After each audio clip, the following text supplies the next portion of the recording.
우리들은 쉴만한 물가교회가 연방 정부에 체리티가 등록이 되어지면서 잠시 동안 시편 23편의 말씀을 5번의 시간으로 나누어서 생각을 해보았고, 그리고 지난 주간에 추수감사 주일 예배로 감사에 대해서 생각을 해보았습니다. 그리고 다시 마가복음 8장 34절의 말씀으로 돌아왔습니다. 그러므로 우리가 마가복음 8장 34절의 말씀으로 돌아왔을 때에 우리가 마가복음에서 어디에 서 있는지 나침반을 잘 잡는 것이 소중합니다. 이렇게 나침반을 잘 잡고 나아갈 때에 우리가 마가복음을 지속적으로 읽어가면서 예수님께서 우리에게 말씀하시는 그 말씀의 의미가 무엇인가를 더욱더 깊이 있게 깨닫게 되었습니다. 우리들은 예수님께서 갈릴리 사역을 마치시고 두로와 시돈 지역의 이방인 사역을 마치시고 난 후에 벳세다에서 출발하셔서 예루살렘으로 향하시는 여정 가운데에 예수님께서 계시다는 사실을 우리는 알고 있습니다.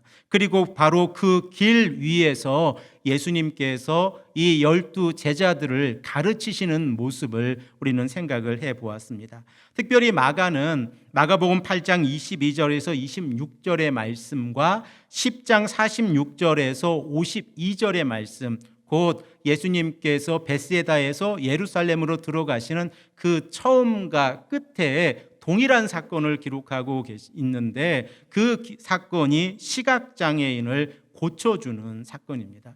이렇게 마가가 처음과 끝에 시각장애인을 고쳐주는 사건을 기록하고 있는 목적이 있습니다. 그 목적을 생각을 해보면 마가복음을 읽고 있는 독자들이 영적인 눈을 떠서 예수님이 그리스도라고 하는 사실을 깨닫게 하기를 원하고 있습니다. 그러므로 예수님께서 빌립보 가이사라 지역을 지나가시는 바로 그 길 위에서 제자들에게 가장 먼저 질문하셨던 내용을 우리가 알고 있는데, 마가복음 8장 27절의 말씀을 보면 예수님께서 제자들에게 이렇게 질문하십니다. 사람들이 나를 누구라고 하느냐?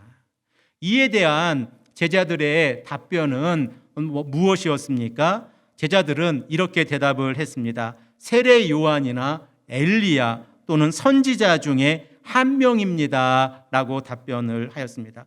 그러자 예수님께서 마가복음 8장 29절에서 다시 한번 제자들에게 이번에는 질문을 하시는데, 그 내용을 보면 너희는 나를 누구라고 하느냐라고 질문을 하십니다. 이에 대해서 사도 베드로가 역사적인 그 답변을 하고 있는 내용을 우리가 알고 있는데, 마가복음 8장 29절의 말씀, 우리가 너무나 잘 알고 있는 말씀입니다. 주는 그리스도시니이다. 주는 그리스도입니다 라고 하는 이 신앙 고백 위에 예수님께서 하시는 말씀이 십자가의 사건과 부활의 사건을 예언하시는 것이었습니다. 이렇게 예수님께서 이 시몬 베드로의 신앙 고백, 주는 그리스도이십니다 라고 하는 그 신앙 고백 위에 예수님께서 십자가에서 죽으시고 그리고 부활하신다는 사건을 예언하셨을 때에 시몬 베드로가 어떻게 행동을 했습니까? 성경을 보면 베드로는 아주 강하게 예수님께 항변했다라고 성경은 기록을 하고 있습니다. 그리고 마태복음을 보면 이 동일한 내용을 기록을 하면서 마태복음 16장 23절의 말씀에 이렇게 시몬 베드로가 강하게 항변을 하자 예수님께서 한 말씀을 더 하시는데, 그 내용을 보면 너는 나를 넘어지게 하는 자라라고 하는 표현을 사용하고 계십니다. 특별히 넘어짐이라고 하는 이 헬라어 명사 스칸다론이 가지고 있는 본래적인 의미가 있는데, 그 의미는 어떠한 상황 가운데에서 행동이 결과적으로 상대에게 시험을 들게 한다라고 하는 의미를 가지고 있습니다. 그러므로 예수님께서 예수님의 그 십자가의 사건과 부활의 사건을 제자들에게 예언하였을 때에 베드로가 아주 강하게 예수님을 붙잡고 항변했다고 하는 것은 예수님으로 하여금 시험에 빠지게 하는 그러한 일을 했다는 것입니다. 이러한 상황 가운데에서 오늘 본문 말씀에 예수님께서는 이 시몬 베드로뿐만 아니라 제자들에게 말씀을 하고 있습니다. 마가복음 8장 33절의 말씀에 사탄아 내 뒤로 물러가라 내가 하나님의 일을 생각하지 아니하고 도리어 사람의 일을 생각하는도다 라고 말씀을 하시면서 하나님의 일이라고 하는 것이 무엇인가에 대해서 34절에 기록이 되어져 있는 것입니다. 그러므로 우리가 34절의 말씀을 읽을 때에 하나님의 일은 어떠한 일인가를 우리가 정의해 볼 수 있습니다. 우리 다 함께 34절의 말씀을 다시 한번 읽겠습니다. 무리와 제자들을 불러 이르시되 누구든지 나를 따라오려거든 자기를 부인하고 자기 십자가를 지고 나를 따를 것이니라. 예수님께서 제자들에게 참된 제자도가 무엇인가를 가장 먼저 말씀하고 있는 내용이 34절의 말씀입니다. 그리고 이 34절의 말씀을 보면 예수님께서 12제자들을 가르치시면서 세 가지 행동을 요구하고 계시다는 사실을 우리는 깨닫게 되어집니다. 그 첫 번째가 무엇입니까? 자기를 부인하는 삶입니다. 우리가 자기를 부인하는 삶이라고 이렇게 예수님께서 말씀을 하셨을 때 현대를 살아가는 우리들에게 이렇게 해석할 수 있습니다. 사순절을 보내면서 무엇인가를 포기하는 삶, 또는 금욕주의나 자기 부정의 삶으로 이 말씀을 생각을 한다고 하면 본문에서 예수님께서 자기를 부인하는 삶에 대해서 말씀하고 계신 것을 아주 편협하게 이해하고 있는 것입니다. 그러면 성경에서 말씀하고 있는 자기를 부인하다라고 하는 이 헬라어가 가지고 있는 의미는 무엇입니까? 헬라어의 의미 가운데에서 자기를 부인하는 삶이라고 하는 이 본래적인 의미는 자신의 삶 가운데에서 죄에 노출이 되어졌을 때에 죄에 넘어가지 아니하고 죄를 버리는 삶입니다. 결과적으로 자기를 부인한다고 하는 것은 자신이 가지고 있는 죄성을 부인하고 예수 그리스도의 십자가의 길을 따라 살아간다고 하는 삶입니다. 우리들은 죄를 버리다라고 하는 표현에 익숙하지가 않습니다. 그러시죠? 우리가 신앙생활하면서 나는 죄를 버렸습니다라고 하는 표현을 잘 사용하지 않습니다. 그러나 성경에서는 죄를 버리다라고 하는 표현을 자주 사용을 하고 있는데, 특별히 죄를 버린다고 하는 것은 죄를 멀리 버린다고 하는 것입니다. 그러면 죄를 멀리 버린다고 하는 것을 반대의 개념으로 생각을 해보면 우리가 불의로부터 멀어져서 거짓된 삶을 버리고 성도들의 삶 가운데에서 의로움을 추구하는 삶을 살아간다라고 하는 의미를 가지고 있습니다. 이렇게 우리가 죄를 버린다고 하는 것을 성도들의 삶 가운데에서 의를 추구하고 불의를 버린다라고 하는 의미로 생각했을 때에 사도 바울이 로마서 6장에서 언급하고 있는 이 세례의 참된 의미와 그리고 또한 삶에 대한 도전을 우리가 생각해 보게 되어집니다.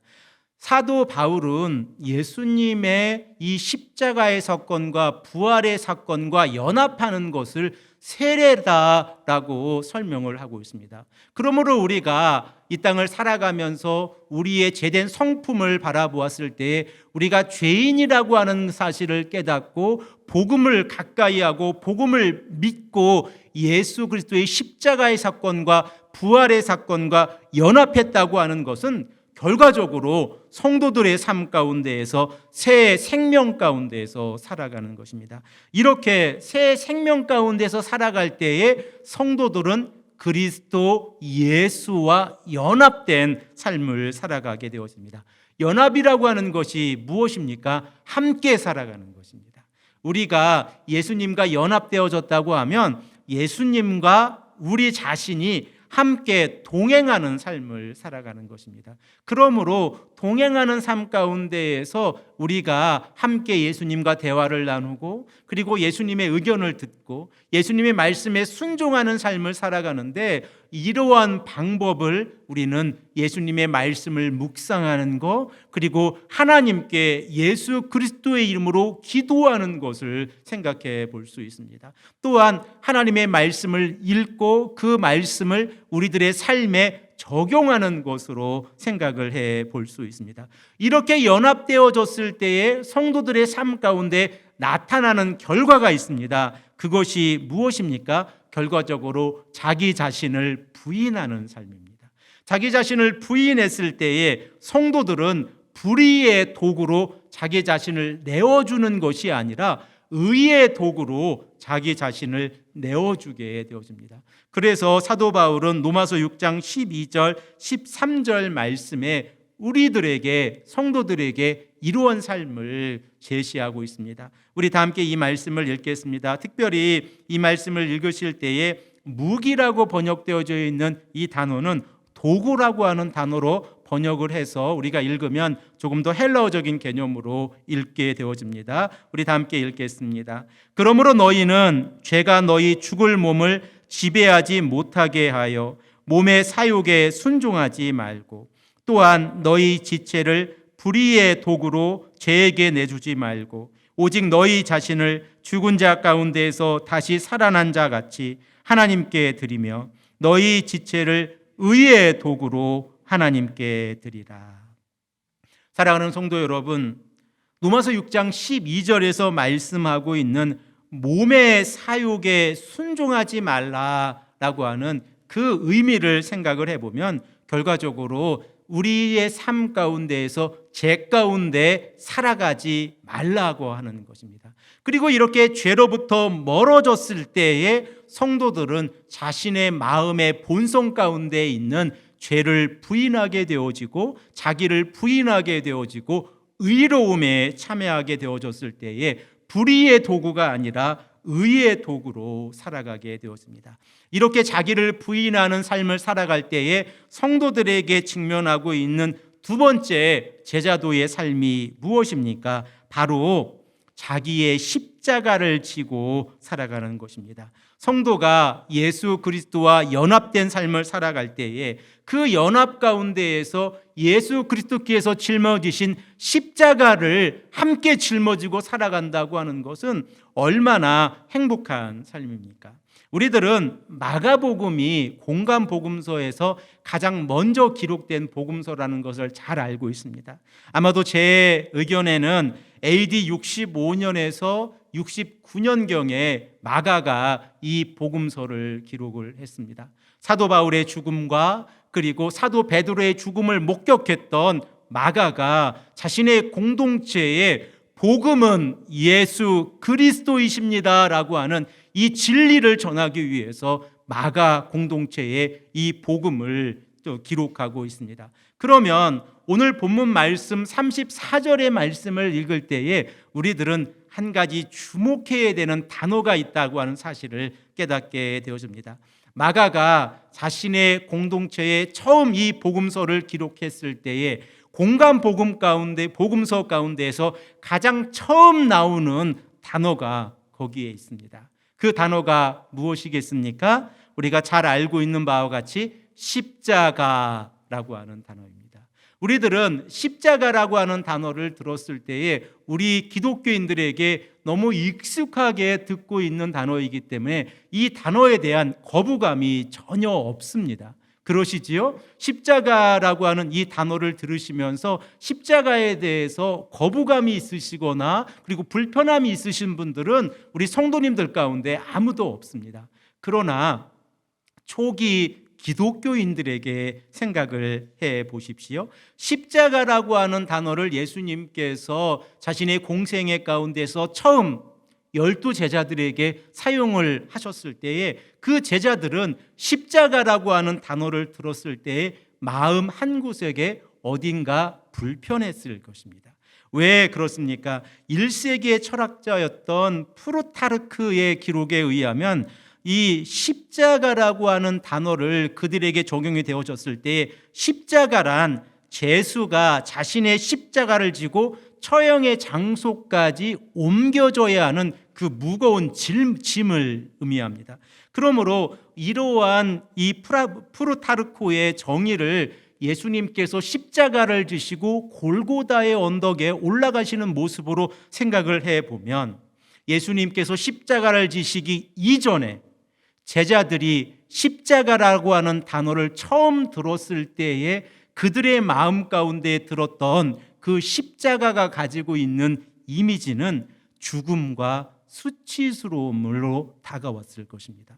그러나 예수님의 십자가의 사건과 부활의 사건 이후에 십자가라고 하는 그 의미는 바뀌게 되어집니다.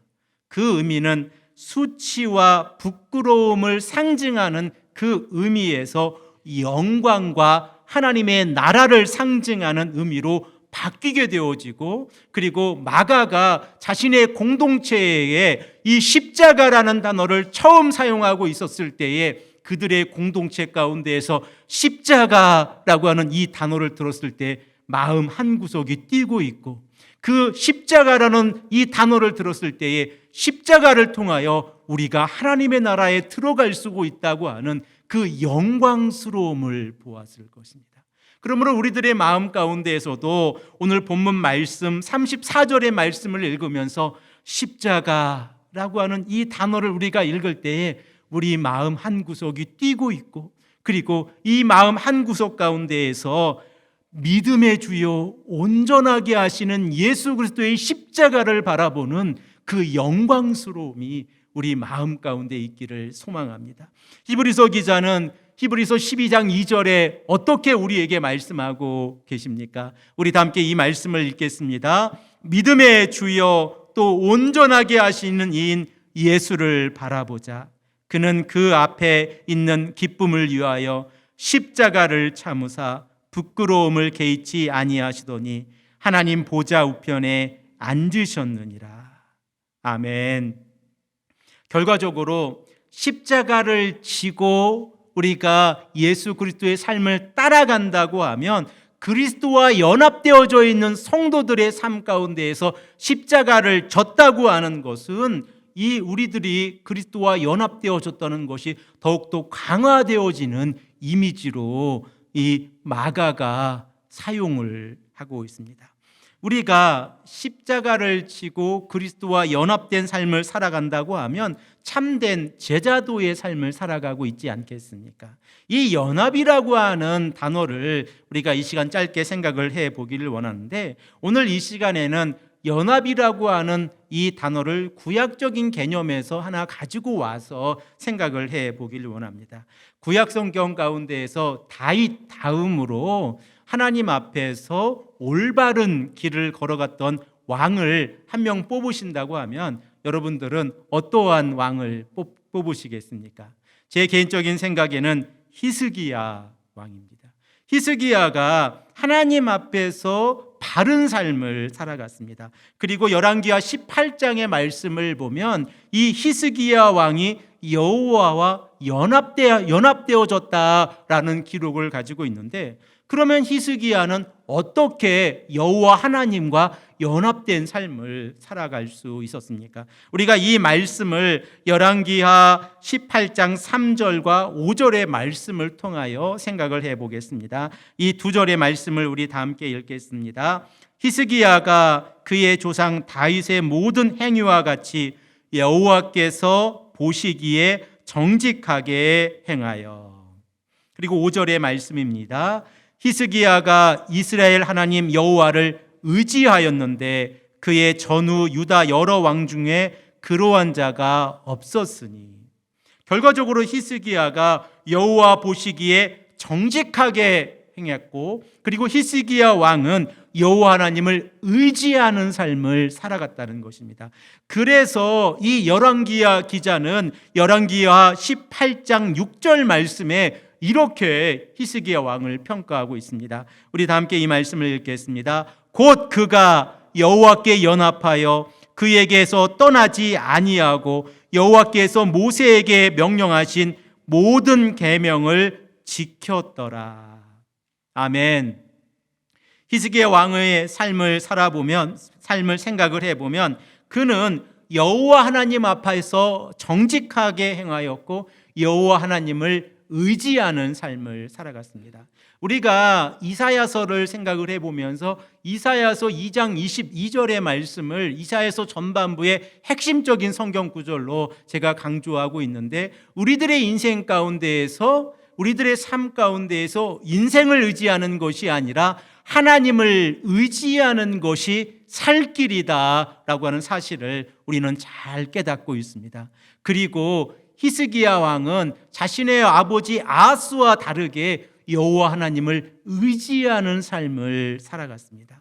이렇게 여호와 하나님을 의지하는 삶을 살아갔다고 하는 것을 십자가를 지고 예수님을 따라가는 성도들의 삶에 한번 적용을 해 보십시오. 그리고 참된 제자도가 어떠한 삶인가를 우리가 생각을 해보면, 첫 번째로 예수님의 말씀을 지켜 순종하는 삶이고, 그리고 두 번째로 예수님을 의지하는 삶입니다. 우리가 자신을 부인하고 십자가를 지고 따라간다고 하는 것은 예수님의 가르침을 우리가 따라 살아가는 것입니다. 그리고 그 말씀을 지켜 살아가는 것입니다. 예수님의 십자가의 복음과 부활의 복음을 믿으면서 살아갈 때에 성도들은 참된 제자도의 삶을 살아갈 수 있고 예수님의 주되심을 고백할 수 있고 모든 민족에게 예수 그리스도의 복음을 증거할 수 있습니다. 그러므로 세 번째 예수님께서 제자들에게 말씀하시는 이 참된 제자도의 삶은 예수님을 따르는 삶입니다. 우리가 말씀을 듣는 것은 주일 예배 말씀을 통하여, 그리고 또한 새벽 설교를 통하여 하나님의 말씀을 들을 수 있습니다. 그리고 현대를 살아가는 우리들에게는 온라인을 통해서도 하나님의 말씀을 쉽게 접할 수가 있습니다. 그런데 말씀을 듣는 것보다 소중한 것이 있습니다. 그것이 무엇이냐면 그 말씀을 지켜 행하는 삶입니다.